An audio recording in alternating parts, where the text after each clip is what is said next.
What if the hokey cokey really is what it's all about?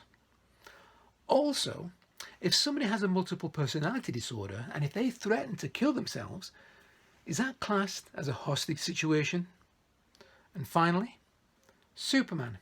How come he can stop bullets with his chest and yet if somebody throws a gun at him, he ducks out of the way? What's all that about? Discuss. We all have some silly thoughts from time to time, and sometimes the thoughts we have are unhelpful. Those thoughts, well, I hope they were a bit of fun, but we all have those unhelpful thoughts from time to time. A little while ago, I was delivering a keynote presentation, and in my keynote presentations, I do magic. And the magic helps me to build rapport with an audience, but it also helps punctuate the points I make, and it helps make the points I make memorable for the audience as well. So it helps with the learning. And this particular trick that I was doing went wrong. I mean spectacularly wrong. There's no way I could have got out of it. I had to admit to the audience that it went wrong. Now, I've been doing magic for about 35 years, oh crikey, well over 35 years. And it's very rare that any of my tricks go wrong. But it did that time.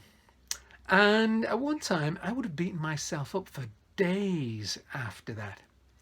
But not anymore.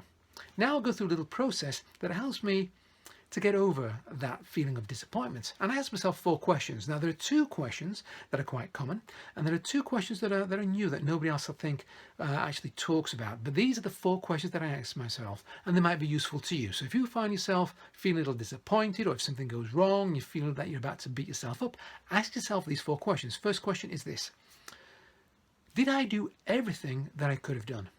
Did I do everything that I could have done? And then just think through what it is that you did. And if there is something that you could have done that was different, then you'll know next time that that's what you need to do. Or it may be that you did do everything that you could have done. Then hey, forgive yourself. Second question: what will I do differently next time? So think about what is it that you could do differently next time. And then next time, just log it in your memory. And next time, if it happens again, then that's what you need to do. Now, here are the 2 questions that are fairly new, that I don't think anybody ever asks themselves. The third question is, how is this thought serving me? So it's about being mindful of what's going on in our heads. It's about being mindful of that little voice in our heads. So we ask ourselves, how is this thought serving me? And if you're just beating yourself up, how is that serving you? No, you need to let go. Fourth question, what can I focus on that is helpful to me?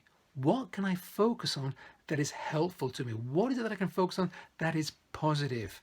You see, we can only have one thought at a time, so we may as well have a thought that serves us. Now, by going through that process, and I go through that process as often as I need to, until either the feelings or the feeling of frustration or disappointment diminishes, or I eliminate it altogether. But I go through that process again and again and again until the feelings of disappointment and frustration at the very least diminishes.